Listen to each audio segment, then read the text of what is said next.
Hey,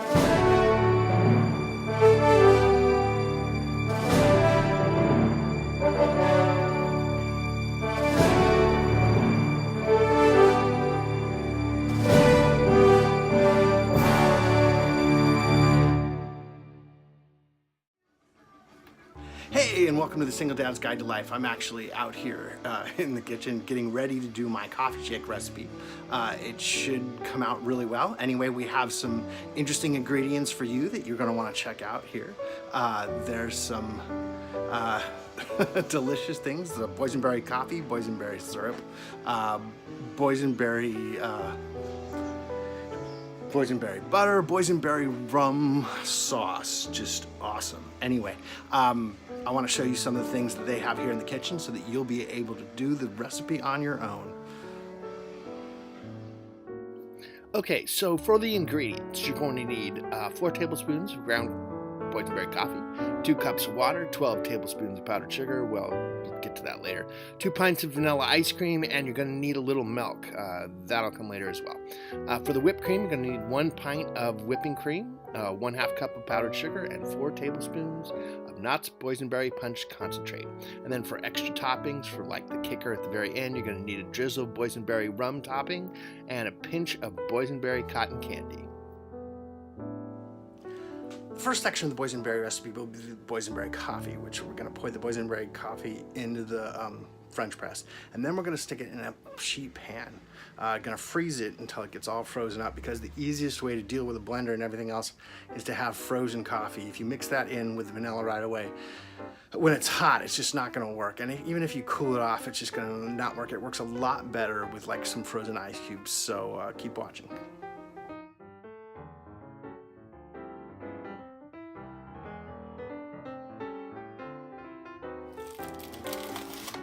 So this is about 2 in each thing.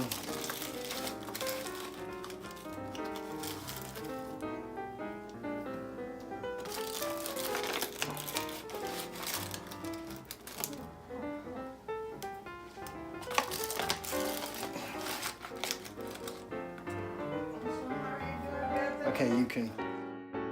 So we're now going to boil up the water on the coffee in the coffee pot, and then here it comes. And then right after that, after you get the boiler all done, then you're going to turn around. You're going to pour the coffee pour the hot water slowly into the French press. Now you need to let it steep for 4 minutes while it's in the French press. So give it a little time before you do anything else. But then you'll pour the nice piping hot water in there, and it's all ready to go.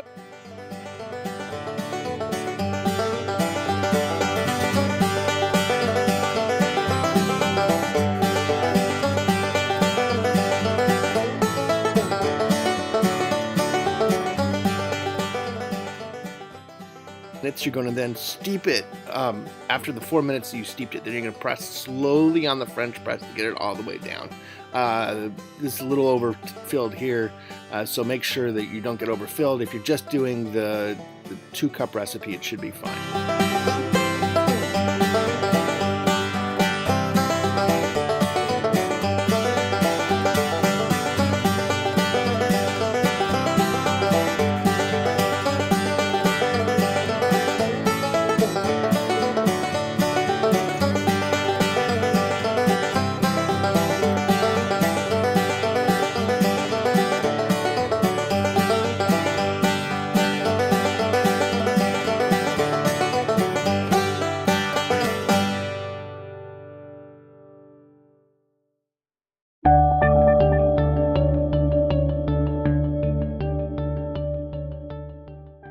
After you've got all the coffee all French pressed, then you're going to turn around and you're going to pour it into your ice cube trays. Now in this instance, you noticed I used this kind of small mini cupcake sheet pans. It was easier to put in the fridge that way, but if you don't use this, you can use the ice cube trays. That's probably an easier way to go anyway.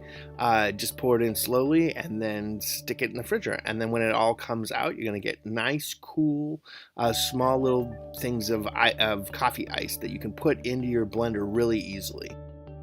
While the coffee's freezing, you're going to work on your whipping cream. Then you're going to turn around, take your pint of whipping cream, you're going to take your half cup of powdered sugar, and then you're going to take 4 tablespoons of boysenberry punch concentrate. Mix it all in, and you'll have to a nice stiff peak, but don't overmix it.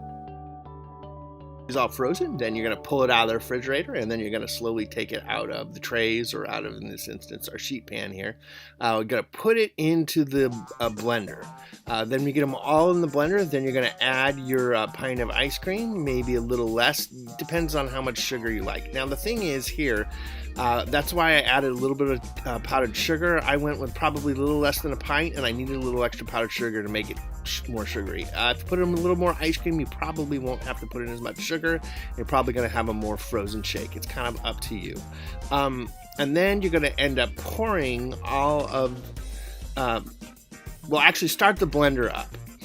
Get it working on high speed. If it's not mixing right away, then you're going to pour in a little bit of milk, and not a lot, probably a tablespoon or 2 at a time, and then try to reblend. Keep doing that until you get the whole thing finally all blended.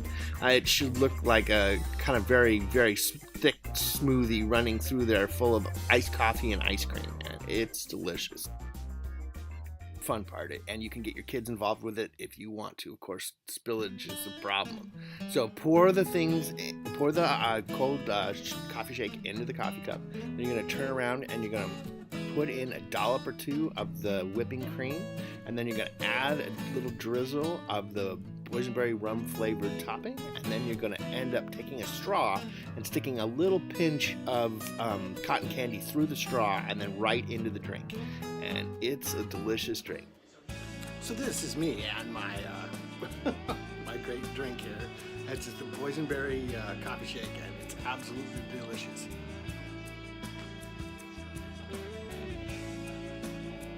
You can go ahead and make it at home. It's very easy. It's not very difficult to do, and it should only take a couple hours to get everything done after you freeze the coffee. But absolutely amazing. You're gonna want to try it out yourself. Don't forget to check out Knott's Boysenberry Festival, going on now all the way through April the 28th. So much to try there. Of course, you can make this at home. You can't make it an absolutely delicious shake, but you can always make it at home and enjoy it for a nice long day at Knott's Berry Farm, enjoying all that great food. Bye.